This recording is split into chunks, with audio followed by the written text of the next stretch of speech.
A'udzubillahi minasyaitonir rajim. Bismillahirrahmanirrahim. Assalamualaikum warahmatullahi taala wabarakatuh. Alhamdulillah wa syukurillah wassalatu wassalamu ala Rasulillah wa ala alihi wa sahbihi ajma'in. Alhamdulillah, pada petang yang berbahagia ini dengan masa yang sedikit dikongsikan, sedikit perkongsian yang ingin saya sampaikan.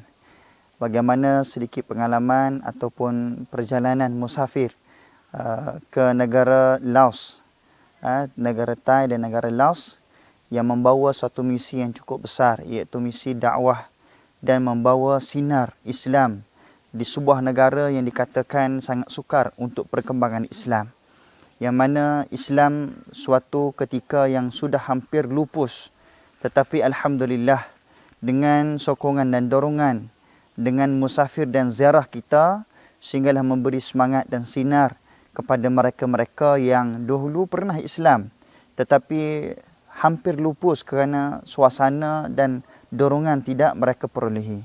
Tetapi Alhamdulillah, daripada jemaah kita Malaysia Al-Ansar mewujudkan satu grup yang insya-Allah ia akan menghidupkan suasana Islam di sana, yang mana Islam di saat ini baru sahaja seperti ingin kembali dengan kita mewujudkan surau pusat dakwah, pusat Islam di sana sebagai aktiviti umat Islam atau muallaf di sana.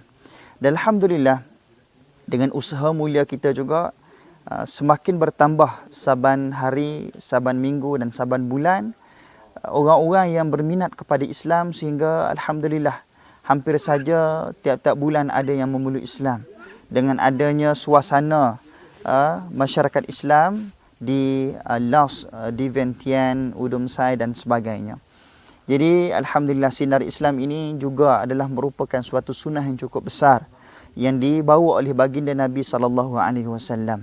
Tidaklah baginda Nabi SAW menghabiskan umur dan masanya melainkan untuk menyampaikan Islam ini dan memastikan Islam berada kedudukan yang teratas.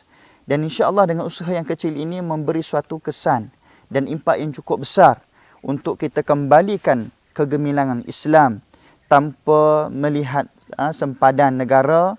Bukan sahaja Islam itu khususnya di Malaysia, tetapi juga saudara-saudara kita di luar sana juga merupakan seanggota dengan kita, sebagaimana Nabi SAW khabarkan kepada kita umat Islam atau saudara Islam itu diibaratkan sebagai sebuah anggota. Lalu tak kala mereka memerlukan pengisian rohani, dorongan bantuan dari segi zahirnya, dari segi harta dan sebagainya, lalu kita sebagai orang yang diberi kemampuan dan lebihan oleh Allah Azza wa Jal, hendaklah kita berkongsi sedikit sebanyak dan menyampaikan Islam kepada mereka dengan kadar yang termampu, insya-Allah. Jadi peluang dan ruangan dakwah ini tidaklah semua berkesempatan dan mampu meluangkan masa. Akan tetapi hendaklah meletakkan satu semangat dan niat untuk kita sama-sama memberi sokongan dan dorongan kepada sahabat-sahabat kita di luar sana. Seandainya kita tidak mampu untuk berada turun ke medan dan lapangan dakwah ini, ruangan untuk kita menyumbang kepada agama Allah Azza wa Jalla ini sangatlah luas. Mungkin saja kita boleh memberi pengorbanan dari segi harta. Allah Ta'ala memberi kita lebihan harta, lalu harta itu boleh memberi sumbangan besar. Mungkin Allah Azza wa Jalla memilih kita daripada orang yang bahagian seperti Uthman bin Affan, yang memilih harta yang banyak, yang tidak berkira dari hartanya melainkan menjadikan hartanya sebagai bukti di akhirat nanti. Ada sebahagiannya yang Allah Ta'ala berikan seperti Umar bin Khattab, kemampuan dan usaha gigihnya meninggalkan harta, meninggalkan anak dan isteri untuk membawa misi yang cukup besar, yang mungkin tidak semua mampu melakukan sedemikian.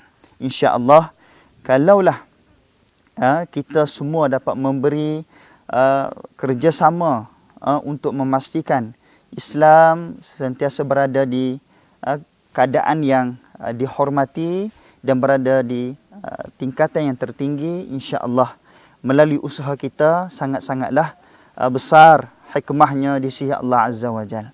Dan insya-Allah yang mana berkemampuan, ada ruangan masa untuk pergi melihat sendiri bagaimana suasana Islam di sana, sehinggalah ia akan memberi satu kepuasan dan nikmat kepada kita, sehinggalah kita merasakan hanya Allah Azza wa Jal tempat kita bertawakal. Hasbunallahu wa ni'mal wakil.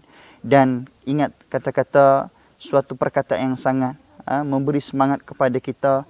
Apakah Islam ayam qusuddin wa ana hayy? Adakah agama ini akan terus lemah sedangkan aku masih hidup? Dan insya-Allah, dan ruangan yang masih Allah Ta'ala berikan ini, kita jadilah kita di antara orang yang memberi jasa kepada Islam. Walaupun Allah Azza wa Jalla itu tidaklah berhajat kepada tenaga kita, harta kita, masa kita, tetapi setiap apa yang kita korbankan, itulah untuk kita di akhirat nanti. Dan saham cukup besar untuk kita, cagaran kita di hadapan Allah Azza wa Jal, yang mana pada suatu hari kata Allah Azza wa Jal, yauma la yanfa'u malun wala banun illa man atallaha biqalbin salim, yang mana pada hari tidak berguna sedikit pun harta dan anak-anak, melainkan menghadapi Allah Azza wa Jal atau berhadapan dengan Allah Azza wa Jal dengan hati yang selamat. Wallahu ta'ala a'lam bissawab. Assalamualaikum warahmatullahi ta'ala wabarakatuh.